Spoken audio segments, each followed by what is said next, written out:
Our entire production was filmed using two cameras.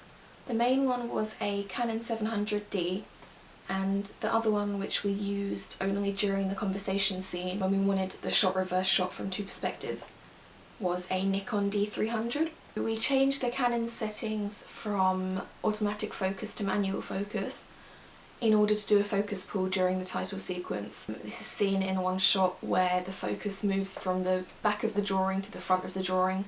The main feature of the Canon that really stood out to us was the built-in stabilisation, which we used during handheld scenes. For instance, there's a couple shots during the title sequence that were filmed without a tripod. Also during the kidnapping scene, the main character Alex, he starts running away. To film this, the camera operator Chris, he physically ran behind the actor with the camera.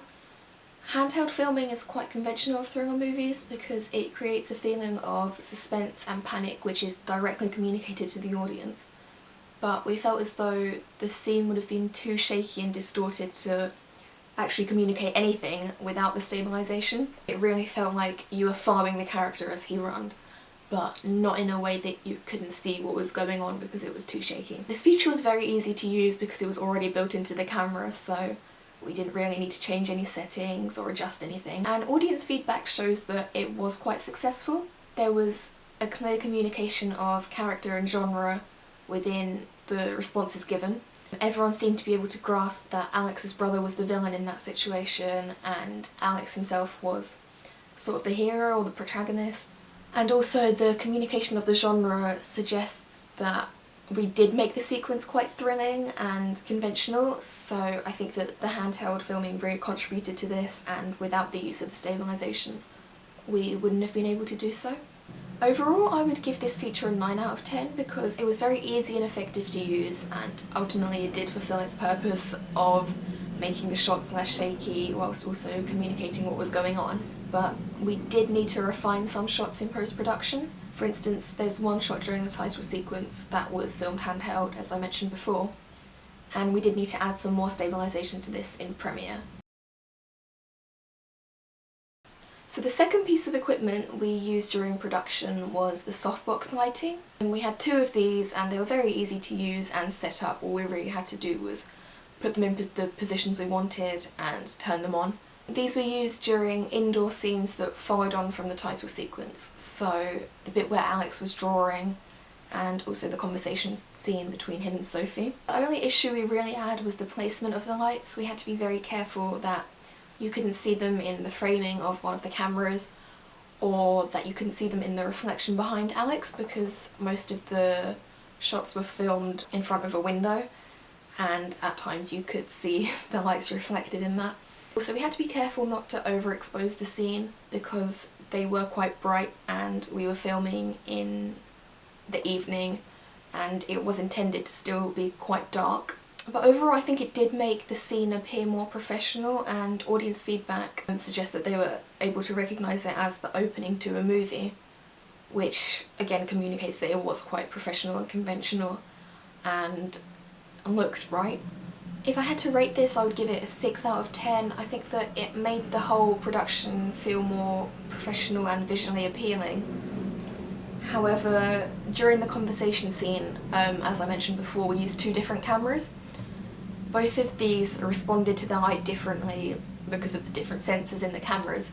So to improve, I think that we would need to either move the placement of the lights or adjust the settings on either one or both of the cameras to make sure that they pick up the light in almost an identical manner. Because I think the difference in quality really drew your attention to the fact that at the end of the day it was a movie, it wasn't real life, and it sort of made you focus on the fact that it was filmed using two different cameras because it was quite obvious. As a result, it hindered continuity quite a bit. Having said this, we did film in the evening, and as I said before, we wanted it to be quite dark in order to communicate genre. Without the use of lighting it just would have been too dark, and this would have lowered the quality of the footage as well. So I think that we really did need the lighting there, and that it did benefit our production overall. After production we moved on to post-production, which required us to use a whole new set of technology. To edit the whole sequence we used the 2014 version of Adobe Premiere Pro. To start with, we did just place all the clips in the timeline, matched up the audio from an external microphone that we used, and added any refinements at the end, such as colour correction or stabilisation. Colour correction was used in order to increase the continuity and verisimilitude of the whole production. It made the scene appear more realistic and visually appealing, which didn't really draw your attention to the editing because it felt quite seamless and natural. For instance, during the title sequence, it really made the colours stand out more and it just made the whole thing look a lot better. I think our audience feedback shows that we were quite successful in our use of editing because they all seemed to have a good understanding of the narrative and the characters. For instance, I remember one member stating that the hero created the villain. Our sequence is obviously in a non-linear narrative style, and this was sort of a risk because we weren't sure if it would be understood and well received. But as I said before, they all seemed to understand what was going on and really engage with it, so I think it worked. Overall, I'd give this an 8 out of 10. I think that Adobe Premiere Pro was very good for just editing the sequence together and making some refinements, but unfortunately we couldn't make the titles on here, so we did have to use other programs as well. As I said before, we had built-in stabilisation on the camera, we had lighting used during production, so we couldn't really do everything that we needed to on the software. We did have to use other things as well.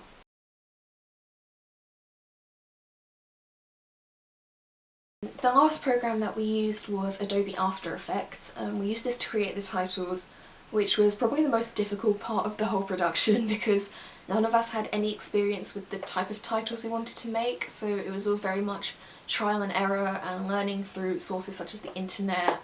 So in order to create the titles, we first downloaded the font, then we wrote out each letter and masked each letter, which was very time consuming. And then we applied a stroke tool on top of it, which created the handwriting effect. At the start we had to set the opacity to 0, and then at the end we would set it to 100. We wanted to use this because we wanted to create titles which really fit our production and the themes within our production. We chose to go with the theme of art, and despite it being unconventional to the genre, the content of the drawings and the audio placed on top still communicated that.